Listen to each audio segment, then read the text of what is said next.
로마서 12장 12절부터 21절까지 제가 봉독하도록 하겠습니다.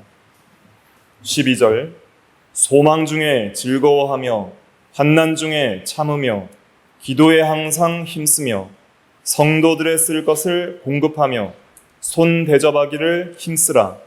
너희를 박해하는 자를 축복하라. 축복하고 저주하지 말라. 즐거워하는 자들과 함께 즐거워하고 우는 자들과 함께 울라. 서로 마음을 같이하며 높은 데 마음을 두지 말고 도리어 낮은 데 처하며 스스로 지혜 있는 채 하지 말라. 아무에게도 악을 악으로 갚지 말고 모든 사람 앞에서 선한 일을 도모하라. 할 수 있거든 너희로서는 모든 사람과 더불어 화목하라. 내 사랑하는 자들아, 너희가 친히 원수 갚지 말고 하나님의 진노하심에 맡기라. 기록되었으되 원수 갚는 것이 내게 있으니 내가 갚으리라고 주께서 말씀하시니라. 내 원수가 줄이거든 먹이고 목마르거든 마시게 하라. 그리함으로 내가 숯불을 그 머리에 쌓아 놓으리라. 악에게 지지 말고 선으로 악을 이기라. 아멘. 이 시간 말씀의 제목은 21절 마지막에 선으로 악을 이기라 라는 말씀을 근거로 해서 선으로 악을 이기라 라는 제목으로 하나님 말씀을 증거하겠습니다. 12절부터 보면 소망 중에 즐거워하며 그랬습니다. 그리스도인들은 소망이 있다 그랬잖아요. 두 가지 소망. 무엇과 무엇이죠? 주를 볼 소망, 주와 같이 될 소망 있습니다. 우리가 현재적으로도 믿음의 눈으로 성령의 감동으로 주님을 봐요. 주님을 본다는 것은 주님의 그 영광의 광채, 즉 성경에 게시된 주님의 영광의 탁월한 성품을 깨닫고 믿음으로 경험하는 거예요.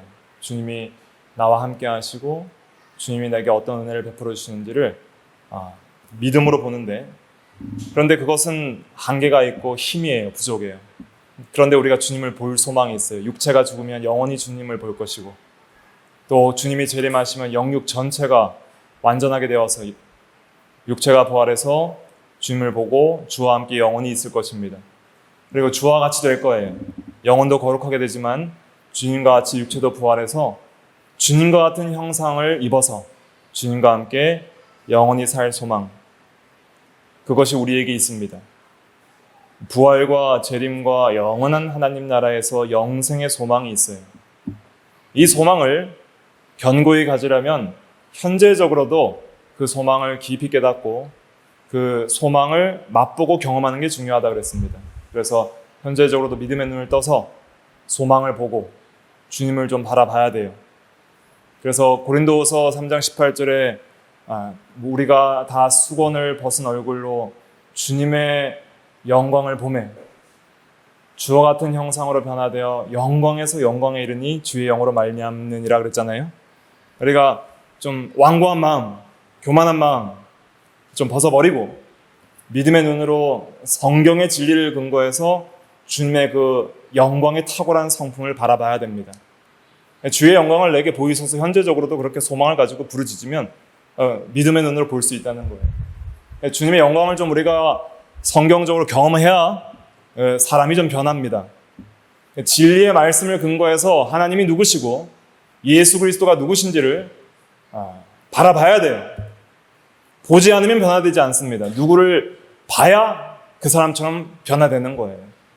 부부도 서로 계속 보니까 닮는 것처럼 우리도 예수 그리스도의 영광의 강체를 진리의 말씀을 근거로 해서 자기 상상대로 보지 말고 진리를 근거해서 성령의 감동으로 그 마음에 깨닫게 하시고 감화시켜 주시고 느끼게 하시는, 맛보게 하시는 역사가 있어요.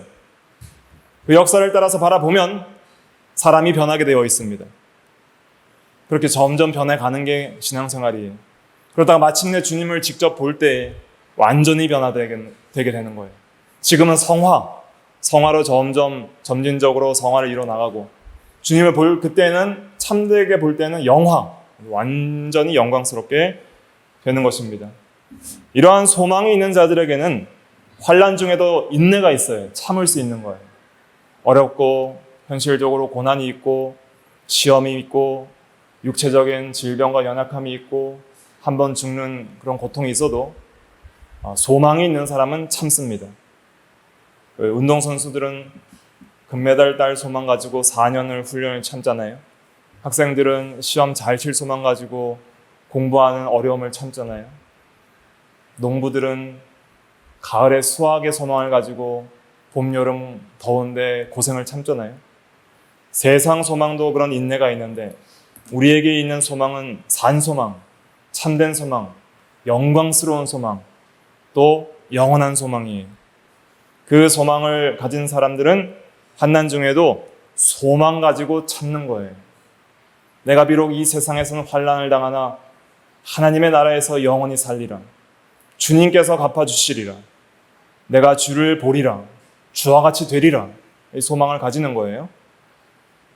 그러면서 참는 것입니다. 그래서 어려울 때 소망을 가지고 인내하면 은혜가 있습니다. 그 다음에 13절에 보니까 성도들의 쓸 것을 공급하며 그랬습니다. 성도는 여러 면에서 서로를 도와줄 필요가 있습니다. 필요한 물질을 좀 공급하고 또 관심을 좀 가져줘야 되는 거예요. 우리가 성도들의 필요를 공급할 때에 하나님께서 다 갚아주십니다. 이 필요를 공급하는 것은 성도 사랑에서 나오는 것이기도 하지만은 또 소망을 가지고 공급하는 거예요. 내가 내 소유를 흩어서 베풀면 하나님이 기뻐하시고 또 하나님께서 갚아주시리라. 하나님 앞에서 하는 거예요. 그것도 자기 사랑으로 하는 것이 아니라 하나님께 소망을 두고 하는 것입니다. 시편 112편 9절에 보면 그가 재물을 흩어 빈궁한 자들에게 주었으니 그의 의가 영구히 있고 그의 뿔이 영광 중에 들리리로다 그랬습니다. 우리가 믿음으로 믿음의 형제들을 도와주면 그의 의가 영원히 있다 그랬어요. 하나님 앞에 영원히 있는 거예요. 하나님이 알아주시고 인정해 주시고 영광 중에 갚아주시는 것입니다. 또한 우리의 그런 도움으로 성도 사랑이 이루어지고 우리가 서로의 필요를 채워줄 수 있는 거예요. 그런데 이런 영적으로도 귀한 게 있지만 하나님께서 놀랍게 이렇게 다른 사람을 도와주잖아요. 육신적으로도 큰 혜택을 주세요. 다른 사람을 배려하고 사랑하고 자기를 헌신해서 구제하고 도와줄 때 그러한 사람의 그런 배려심을 가질 때에 호르몬이 나오는데 어떤 호르몬이 나오냐면 옥시토신이라는 호르몬이 나오는데 의학적으로 그 호르몬은 면역력을 강화시키고 감염 및 그 면역에 관한 질병이 발생할 위험을 낮춰줄 뿐 아니라 암도 이길 수 있는 능력을 준다는 거예요. 예를 들면 그 말기암 환자들 중에서 이제 더 이상 소망이 없으니까 살 소망이 없으니까 남은 인생을 다른 사람을 위해서 헌신하면서 살자라는 마음을 가지고 자기의 모든 욕심을 버리고 남을 헌신하기 위해 살아갔더니 신기하게 암이 낫는 그러한 일들이 의학적으로 이렇게 연구 결과가 많이 있습니다. 그럼 왜 그런 일이 발생하는가를 이제 의사들이 조사를 해보니까 다른 사람을 배려하고자 하는 마음으로 살아갈 때 그 사람 안에 옥시토신이라는 호르몬이 나와서 면역력을 강화시키고 그 암을 이기겠다는 거예요. 그러니까 우리가 다른 사람을 배려하고 사랑하고 섬기면은 육신도 건강하게 하시는 하나님의 그러한 역사를 이미 마련해 놓으신 거예요. 그러니까 영혼의 복이 있고 마음의 화평이 있고 또 하나님 나라에 영원한 의가 남아있고 그런 은혜도 있지만 영적인 은혜도 있지만은 육신적으로도 참 마음이 즐겁고 몸도 건강해질 수 있는 그러한 힘이 있는 거예요. 그러니까 항상 선한 마음을 가지고 악을 좀 이기고 항상 선한 마음을 가지고 선을 행할 때 사람이 영육 전체가 좀 건강할 수 있도록 그렇게 역사합니다. 근데 또 의롭게 산다고 항상 또 건강한 건 아니에요. 건강은 아니고 또 병이 들어서 또 우리가 아플 수도 있고 또 일찍 죽을 수도 있어요. 하지만 일반적으로 하나님께서 이런 은혜를 예비해 놓으셨다. 이런 것도 우리가 참고할 수 있는 것입니다. 그 다음에 13절 하반절에 나그네 대접하기를 힘쓰라 그랬어요. 이것은 과거 이제 초대교회 당시에는 예수 믿는 사람들이 신앙 문제로 핍박을 받아서 사업과 직장을 빼앗기고 급기야 그 살던 지역에서 축출을 당하고 쫓겨나서 유리하고 방황하는 성도가 많이 있었습니다. 그러한 성도들은 갈 곳이 없어요. 여러분들 타지에 가서 돌아갈 집이 없다고 생각을 해보세요. 얼마나 슬퍼요. 어떤 이런 안정된 기반이 없을 때 얼마나 불안하고 정말 슬프고 힘들어요.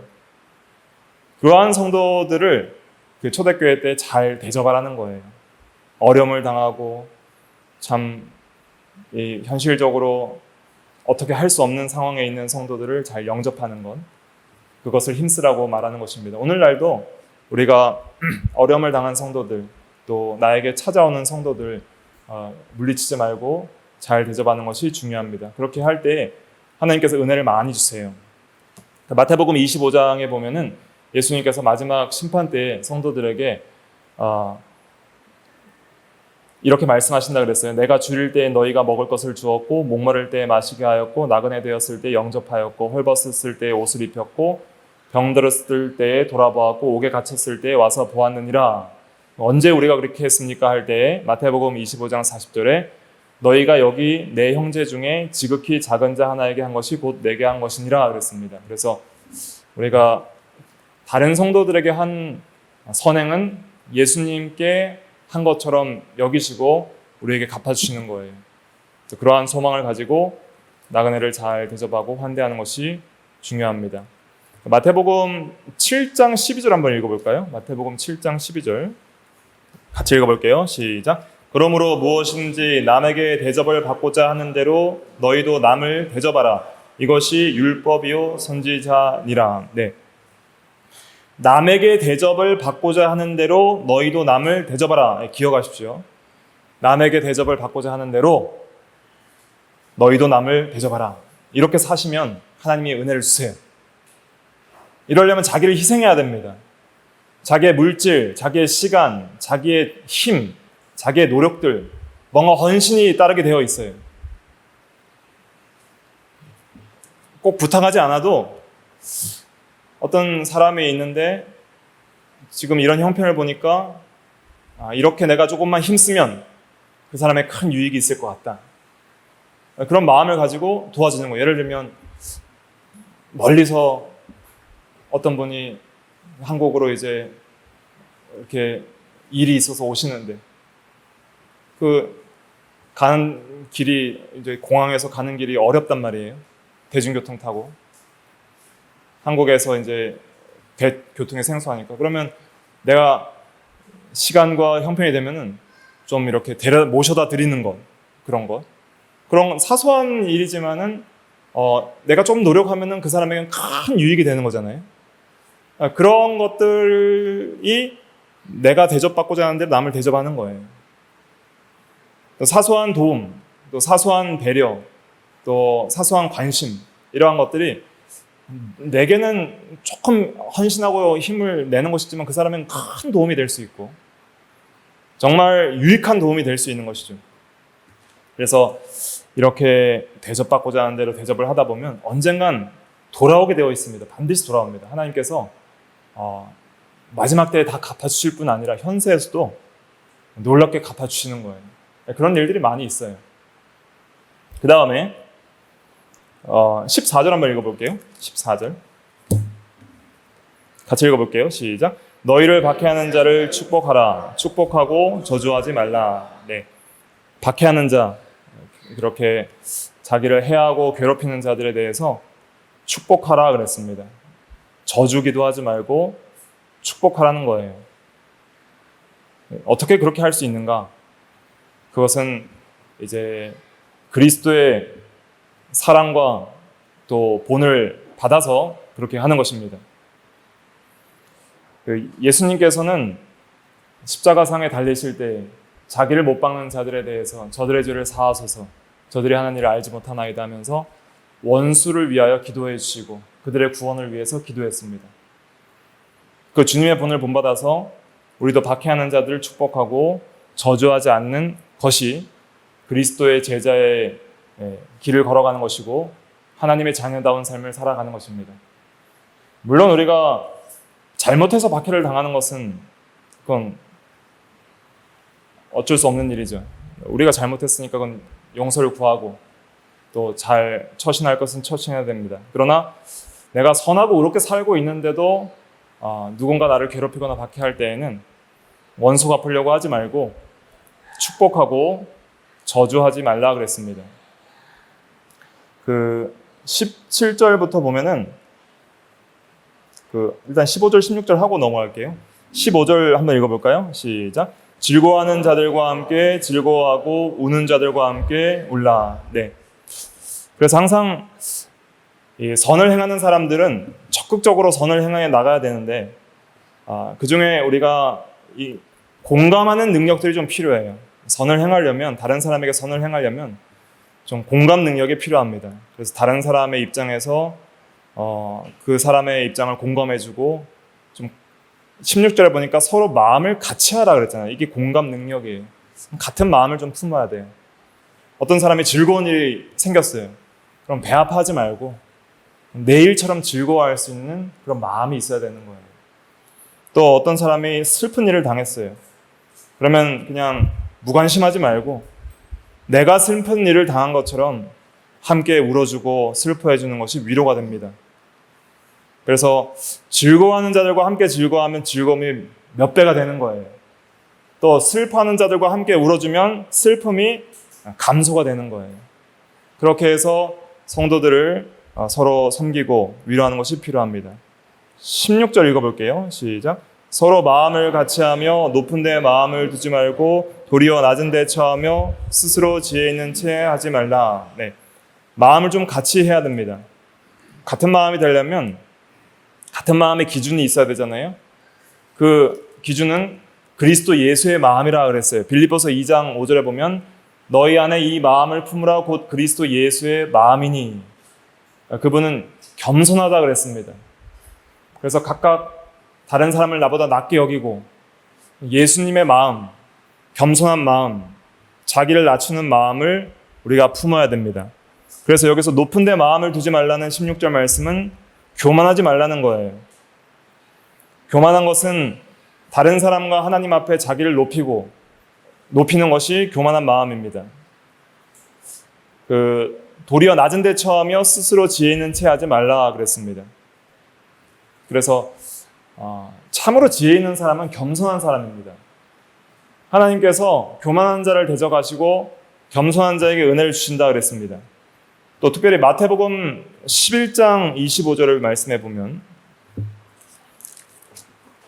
마태복음 11장 25절에 보면은 그때 예수께서 대답하여 이르시되 천지의 주제이신 아버지여 이것을 지혜롭고 슬기 있는 자들에게는 숨기시고 어린 아이들에게는 나타내심을 감사하나이다 그랬습니다. 어린아이와 같이 겸손하고 자기를 낮추는 자들에게 하나님의 진리를 계시하신다는 거예요. 깨닫게 해주신다는 것입니다. 그러나 스스로 자기를 높이고 교만하면 하나님의 진리를 깨달을 수가 없습니다. 그래서 스스로 지혜 있는 채 하지 말고 항상 겸손하게 하나님을 의지하는 삶을 살아가야 됩니다. 겸손이 뭐냐면 자기를 낮추는 것만이 겸손이 아니에요. 참된 겸손은 주님을 의지하는 거라 그랬잖아요. 주님을 의지하고 주님을 신뢰하고 하나님을 붙들고 그리고 하나님의 모든 은혜로 사는 줄 알고 감사하면서 사는 게 그게 겸손이에요. 교만이라는 것은 하나님 없이 또 다른 사람 없이 자기 스스로 모든 것을 할 수 있다고 생각하는 것이 그 교만이에요. 겸손은 다른 사람을 참 배려하고 귀하게 여기고 감사하고 그뿐 아니라 내게 있는 모든 것이 하나님께로부터 왔고 하나님의 은혜로 내가 이만큼 살아갈 수 있다고 생각하고 하나님께 감사하고 하나님을 의지하는 그것이 참된 겸손입니다. 그러니까 하나님 없이 겸손할 수 있어요. 하나님 없이 겸손한 그러한 어떤 인격들을 가질 수 있어요. 근데 그건 참된 겸손이 아니에요. 너희 중에 받지 않은 것이 무엇이냐? 왜 받지 않은 것처럼 자랑하느냐? 그 고린도전서 4장 7절에 그랬잖아요. 하나님께서 우리의 영혼과 육신도 주셨고 우리가 이 세상에서 살아갈 모든 힘과 자원도 주셨으니까 내게 있는 실력이나 내게 있는 어떤 소유로 교만해서는 안 됩니다.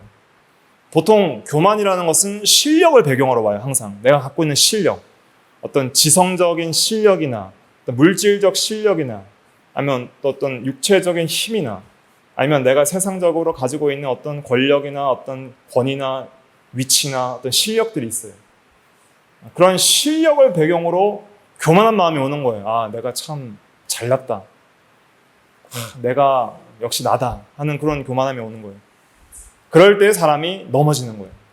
선줄로 앉는 자는 넘어질까 조심하라 그랬어요.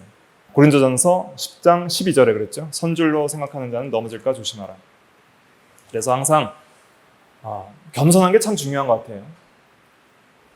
겸손이 왜 중요하냐면 겸손해야 하나님의 은혜를 주시고 망하지 않습니다. 보통 이 세상에 성공적으로 나가는 사람들이 처음에는 겸손했어요. 그리고 어느 정도 위치에 오르다 보니까 교만해지기 시작하는 거예요. 교만해지기 시작하니까 사람들도 떠나고 하나님의 은혜도 떠나니까 죄를 짓고 넘어지고 결국 큰 실패를 통해서 망하는 경우들이 많이 있는 거예요. 그러니까 끝까지 우리가 망하지 않고 참으로 성공된 지혜 있는 삶을 살아가려면 항상 겸손하셔야 됩니다. 교만한 마음이 조금이라도 틈탈 때 그것을 쳐서 복종시켜야 돼요. 그래서 항상 나의 나된 것은 오직 누구의 은혜예요? 하나님의 은혜로라. 그런 생각을 가지고 항상 감사하시고, 그래서 좀 다른 사람을 나보다 낮게 여기라 그랬어요. 빌립보서 2장에 보면은 다른 사람 무시하지 말고 나보다 나은 점을 좀 배우고 항상 감사하고 교만한 자기 자랑하지 말고 자랑은 자기 입으로 하는 것이 아니라 그랬어요. 또 다른 사람이 나를 칭찬하면 아닙니다. 하나님의 은혜입니다. 하고 겸손하게 하나님께 영광을 돌리고 그렇게 참으로 그 겸손한 마음을 계속적으로 가지고 있으면 하나님께서 은혜를 주시고 많은 사람들도 그 사람을 따르고 정말 훌륭한 사람이 됩니다. 하나님께서 높여주신다 그랬어요. 겸손하면 때가 되면 하나님께서 높이시리라 그랬어요. 그런 사람이 진짜 높아지는 거예요. 그러한 길로 우리가 좀 걸어 나가야 되겠습니다. 그 다음에 오늘 제목이 선으로 악을 이기라는 것인데 로마서 12장으로 돌아오셔서 17절 읽어볼게요. 시작. 아무에게도 악을 악으로 갚지 말고 모든 사람 앞에서 선한 일을 도모하라. 악을 악으로 갚지 말라는 것은 복수하지 말라는 것입니다. 우리가 다른 사람에게 해를 받을 경우에 복수하고자 하는 원한이 우리에게 생길 수 있어요. 그러나 악을 악으로 갚는 것은 악을 이기는 것이 아니라 악을 더하는 거예요. 악을 악으로 갚지 말고 악에게 지지 말고 선으로 악을 이기라 그랬잖아요. 선으로 악을 이기는 길로 나가야 돼요. 그것이 하나님의 방법이었고 예수님의 방법이었어요. 마귀의 방법은 항상 악을 악으로 갚아서 악을 더하는 방식으로 나가는 거예요. 그러나 하나님은 악을 선으로 갚으심으로써 악을 이기고 선을 이루어 나가시는 것이 하나님의 방식이에요. 그래서 예수님도 우리가 아직 죄인 되었을 때 그리스도께서 우리를 위하여 죽으심으로 말미암아 우리를 향한 자기의 사랑을 우리를 향한 하나님의 자기 사랑을 확정하셨느니라 그랬잖아요. 원수 되었을 때 선으로 사랑으로 행하심으로 그 원수를 오히려 이 원수의 완악한 마음을 부수시고 악을 이기시고 악한 마음을 제거하시고 우리 가운데 사랑하는 마음을 창조하시고 하나님을 믿고 사랑하게 하신 그 하나님. 우리가 하나님과 원수였는데 하나님은 자신의 사랑으로 우리를 사신 거예요. 그래서 하나님과 원수를 사랑하는 사람을 만드시는 거예요. 그게 선으로 악을 갚는 하나님의 방식입니다. 그래서 우리가 악으로 악을 갚지 말아야 될 이유는 우리는 하나님의 자녀이기 때문에 하나님의 원리대로 살아야 돼요. 하나님은 원수라도 오래 참으시고 악인과 선인에게 비와 빛을 주신다 그랬습니다. 또 원수 갚아주시는 이가 하나님이시기 때문에 참아야 돼요. 내가 안 갚아도 원수 갚는 것은 내게 있으니 내가 갚으리라 19절에 그랬잖아요. 하나님이 갚아주신다는 거예요. 자, 19절 한번 읽어볼까요? 시작. 내 사랑하는 자들아, 너희가 친히 원수를 갚지 말고 하나님의 진노하심에 맡기라. 기록되었을 때 원수 갚는 것이 내게 있으니 내가 갚으리라고 주께서 말씀하시니라. 네. 이 세상을 살아가다 보면 원수가 반드시 생길 것입니다.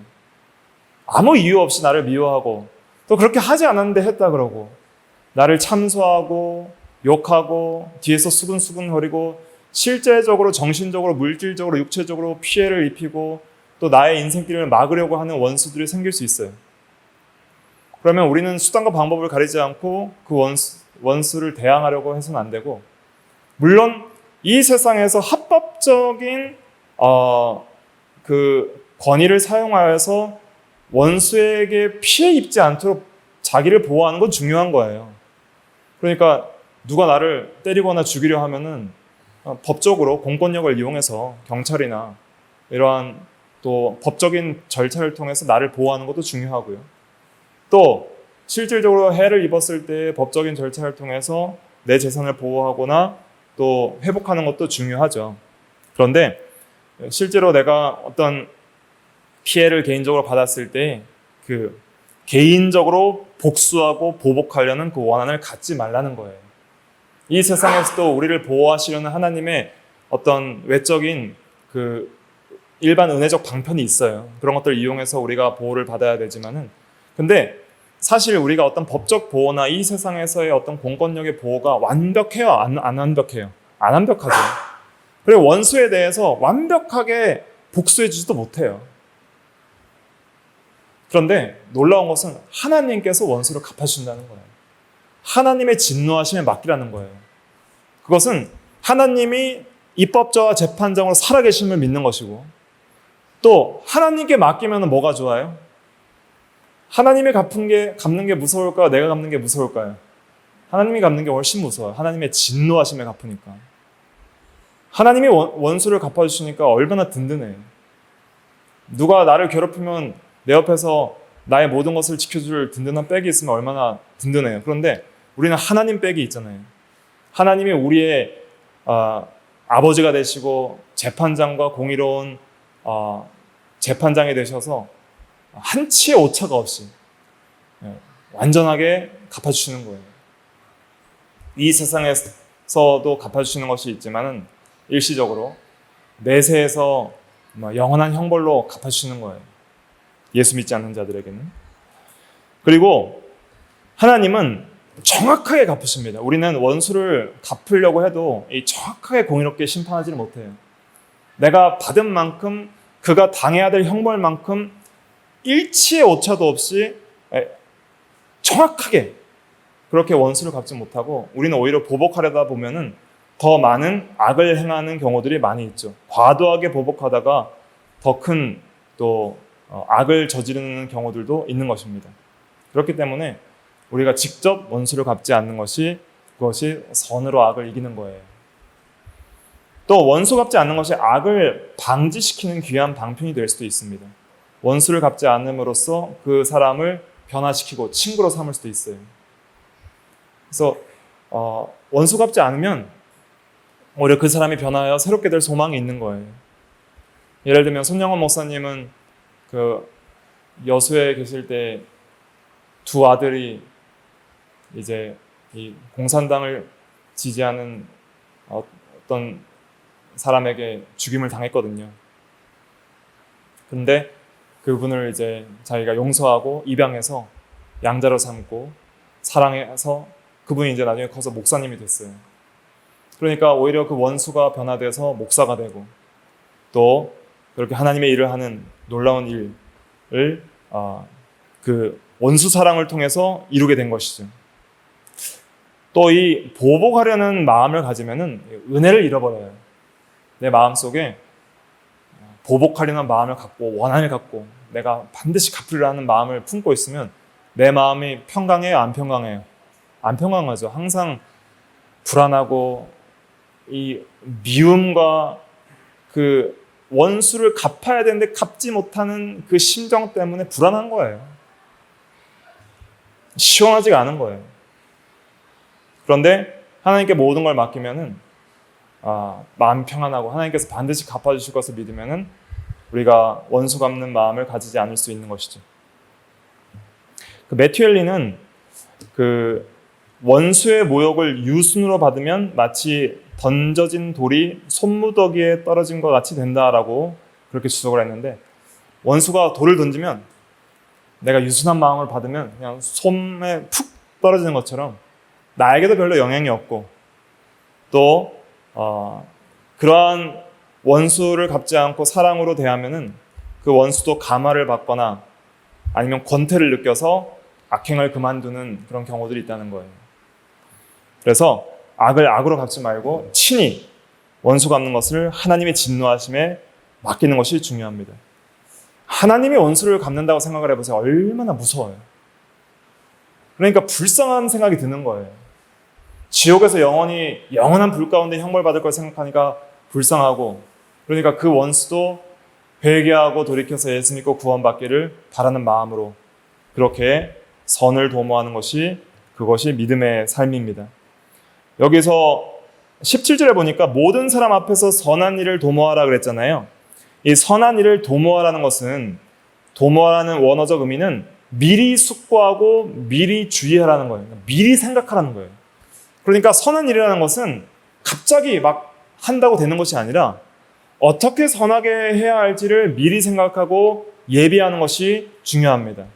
그래서 여러분들이 평소에 선한 일을 어떻게 해야 될지를 생각하고 선한 일을 행하며 살아가는 사람은 그런 결정적인 순간에 원수도 갚지 않을 수 있는 삶으로 나아갈 수 있는 거예요. 평소에 선하게 살지 않는데 갑자기 원수를 사랑할 수는 없잖아요. 그러니까 죄를 짓지 않고 하나님의 말씀대로 순종하려면 평소에 믿음으로 선하게 살아가야 돼요. 어떻게 선한 일을 할 수 있을지, 우리가 평소에 이런 나에게 원수같이 대하는 사람들이 있을 때 어떻게 이러한 사람을 잘 대해야 할지 미리미리 생각하고, 또 다른 상황이 펼쳐질 때 어떻게 할지를 미리미리 도모하는 것이 중요합니다. 그렇게 해서 말과 행실에 있어서 유순하게 나가고, 할 수 있거든 모든 사람과 더불어 화목할 수 있는 선한 일을 생각을 해나가는 것이 중요하죠. 18절 읽어볼게요. 시작. 할 수 있거든 너희로서는 모든 사람과 더불어 화목하라. 네. 할 수 있는 대로 화목하도록 힘쓰라는 거예요. 그런데 우리는 힘쓰는데 그 사람이 화목하지 않으면 그것은 어쩔 수 없어요. 하지만 우리가 할 수 있는 대로 화목할 수 있도록 힘쓰고 해나가는 것이 중요합니다. 그러나 또 우리가 주의해야 될 것은 무엇이냐면 진리를 거스르지 않는 한에서 화목하기를 힘써야 돼요. 진리를 떠나서 화목해서는 안 됩니다. 히브리서 12장 14절에 보면 모든 사람과 더불어 화평함과 거룩함을 따르라 그랬어요. 거룩함도 같이 가야 됩니다. 모든 사람과 다 친해서는 안 되고, 죄악된 길을 걸어가는 사람, 또 진리를 위배하면서 나가는 사람은 우리가 친하게 지낼 수는 없는 거예요. 화목할 수 없는 거예요. 그러한 것까지 같이 친구가 돼서 동참할 수는 없는 것이다. 그것을 우리가 생각하면서 진리를 거스르지 않는 한에서 화목에 힘쓰라. 그렇다고 진리를 거스른다고 미워하라는 뜻은 아니고요. 진리를 거스르는 면에 있어서 우리가 함께 동참해서 참여하지 말라는 것이고, 또 우리가 그 진리를 거스르는 사람도 회개하고 복음을 믿고 거룩한 삶을 살 수 있도록 우리가 힘쓰는 것이 중요합니다. 우리가 각자가 다 자기 나름대로의 어떤 그 선악의 기준이 있고요. 어떤 깨달음의 어떤 정도가 있잖아요. 자기의 잣대로 모든 사람들을 판단해서 정죄하지 말고 항상 그 사람을 불쌍하게 여기고 귀하게 여기고, 또 더불어 화목하여서 좀 선과 사랑이 좀 전달될 수 있도록 해야 돼요. 근데 우리의 선과 사랑이 그 악인에게 전달이 되고 또 죄를 짓는 사람에게 전달이 돼야 되지만은 그 화목 때문에 그 죄가 우리에게 영향을 미쳐서는 안 된다. 이렇게 좀 생각을 하고 나가셔야 되겠습니다. 그 다음에 그 20절 읽어볼게요. 시작. 내 원수가 줄이거든 먹이고 목마르거든 마시게 하라. 그리함으로 내가 숯불을 그 머리에 쌓아 놓으리라. 네. 원수가 줄이거든 먹이고 목마르거든 마시게 하라 그랬습니다. 그러니까 원수도 사랑하고 친절을 베풀라는 것이죠. 그러면은 그 원수가 숯불을 그 머리에 쌓아놓는다 그랬어요. 두 가지 해석이 있습니다. 숯불을 쌓아놓는다는 것, 첫째는 타는 듯한 부끄러움을 가리키는 거예요. 부끄러워한다는 거예요. 우리가 부끄러울 때 얼굴을 붉히고 낯이 뜨거워지잖아요. 그것처럼 선으로 악을 갚고 원수를 선대할 때 원수가 자기 스스로 행한 일을 부끄럽게 여기고 뉘우친다는 의미가 첫 번째 있습니다. 그래서 변화하여서 좀 원수가 회개하고 변화된다는 의미를 가리키는 것이죠. 참회의 표시, 회개의 표시로서 부끄러워하는 뜨거움을 가리키는 것입니다. 첫째는. 근데 원수가 반드시 우리가 선대한다고 변화되진 않아요. 오히려 더 악하게 우리를 괴롭히거나 또 박해할 수도 있습니다. 그럴 경우에는 어떻게 되냐? 이 숯불은 하나님의 심판을 의미할 수도 있습니다. 머리에 숯불이 올라오면 뜨겁잖아요. 고통스럽잖아요.